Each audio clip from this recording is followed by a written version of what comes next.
we are here with running the levels and looking for multiple positions in the market with USD ZAR. Hey guys, we're going to do an overall markup of USD ZAR, and we're going to dial down and dial into certain areas where I can identify for you guys what's going on. Okay, so let's start off from the beginning. What's going on here? So we have a double top, first leg, second leg, third leg, fourth leg. Retest is at this doji, and if you look at it, what pattern is it? It's an M.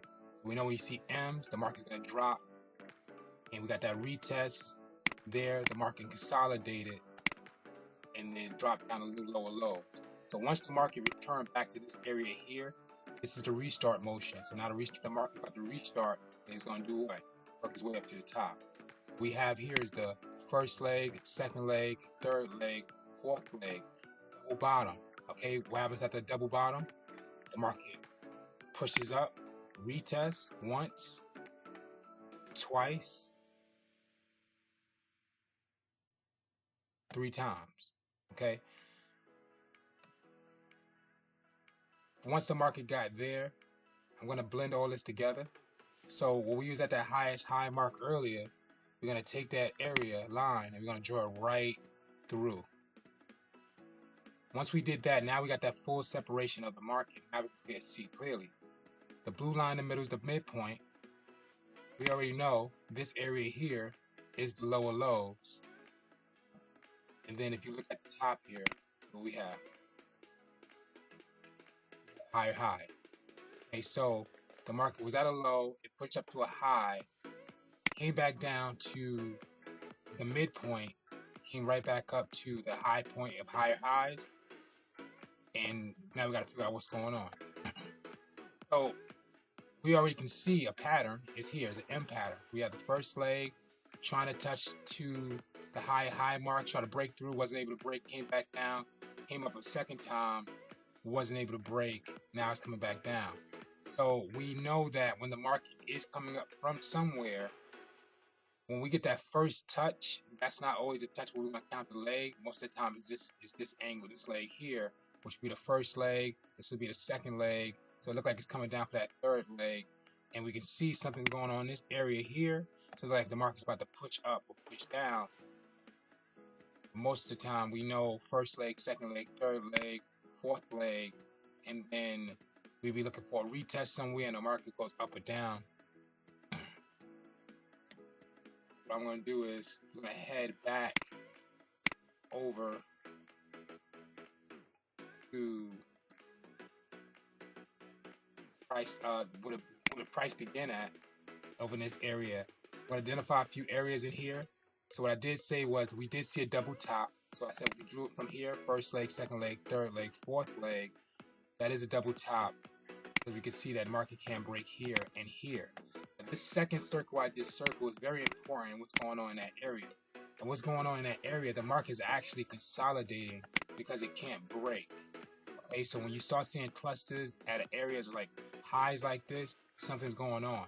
So either the market's going to break up, break down. Once we've seen that retest, this would show that the market was going to break down to new areas of lower lows after we had this strong bearish candle close out.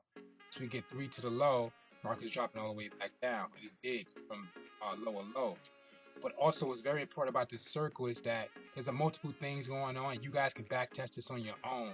I am on a monthly time frame, so what we see is that the market did come to a high, and we know that market wasn't able to break that. But it didn't just come to a high just one overall time, two overall times as I drew it out. It actually happened maybe about 3 or 4 times within the second circle. Okay, so you guys can back test this.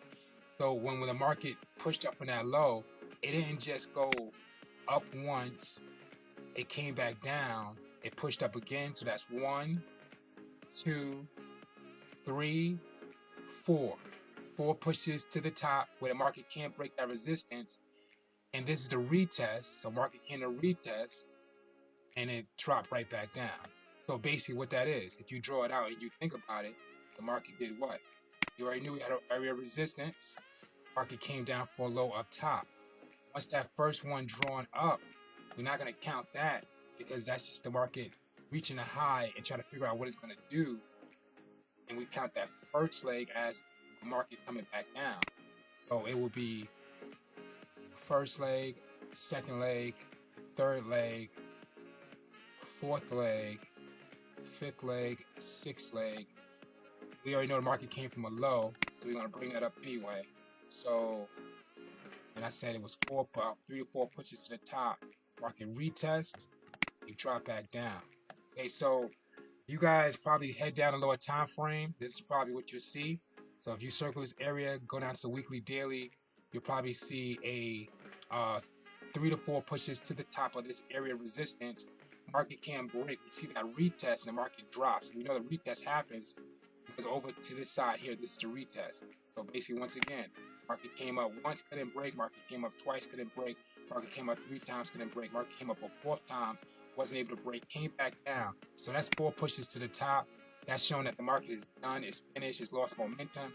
You already know at the tops or bottoms, a retest will happen and the market would sell. And that's what created that sell.